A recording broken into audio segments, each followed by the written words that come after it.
Our next participant is Jitendra Kalanta. Please give a huge round of applause for him.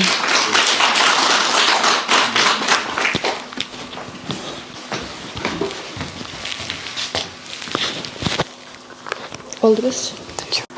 एक राष्ट्र एक चुनाव, कैसा है ऐलान? अवसर है बड़ा कोई या फिर कोई कह रहा है तूफान? फायदा बड़ा है अगर तो खतरा भी है महान। सोचो समझो और फिर कहो किस ओर हिंदुस्तान, किस ओर Hindustan. Greetings everyone, my name is Jitendra Kalanta and I am from beautiful village Kupri Melthi Rohru.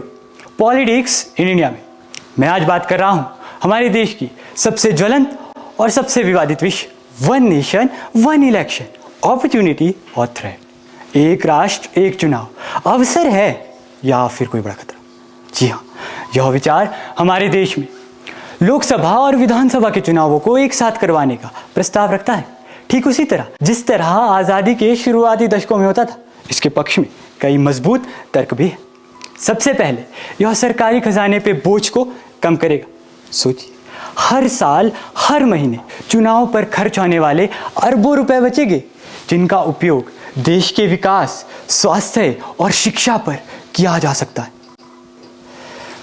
बार बार के चुनावों से थकती है देश की रफ्तार। एक बार अगर हो चुनाव तो बढ़ेगी विकास की धार, बढ़ेगी विकास की धार। और यह बार बार लगने वाली आचार संहिता से भी हमें मुक्ति देगा, जिससे प्रशासनिक कार्य और विकास परियोजनाएं भी बाधित नहीं होगी। और हमारी सरकार भी पूरे 5 साल तक जन सेवा पे ध्यान केंद्रित कर पाएंगी, जिससे नीतिगत स्थिरता आएगी। लेकिन क्या यह विचार हमारे लोकतांत्रिक ताने बाने के लिए कोई खतरा पैदा नहीं करता? जी हाँ, इसका सबसे बड़ा खतरा हमारे संघीय ढांचे पर है। भारत राज्यों का एक संघ है, आप सभी जानते हैं, और प्रत्येक राज्य की अपनी विशिष्ट पहचान, मुद्दे और आकांक्षाएं जरूर होते हैं। एक साथ चुनाव होने पर राष्ट्रीय लहर में क्षेत्रीय मुद्दे दब सकते हैं।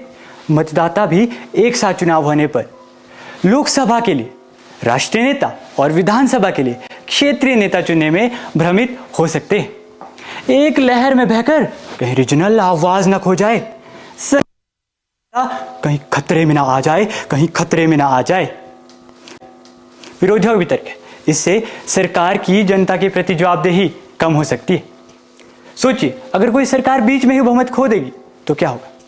क्या अगले 4-5 साल राष्ट्रपति शासन लगाकर चुनाव का इंतजार किया जाएगा? जी हाँ, यहीं पर तो हमें हमारी देवभूमि हिमाचल प्रदेश में हुई फरवरी 2024 की राजनीतिक बगावत को देखना होगा।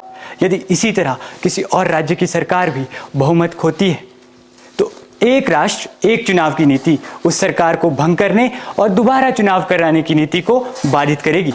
इसीलिए मेरा मानना है कि हमें एक ऐसा रास्ता चुनना होगा जो ना तो खर्च की बर्बादी करे और ना ही हमारे मजबूत संघीय लोकतंत्र की आत्मा को चोट पहुंचाए।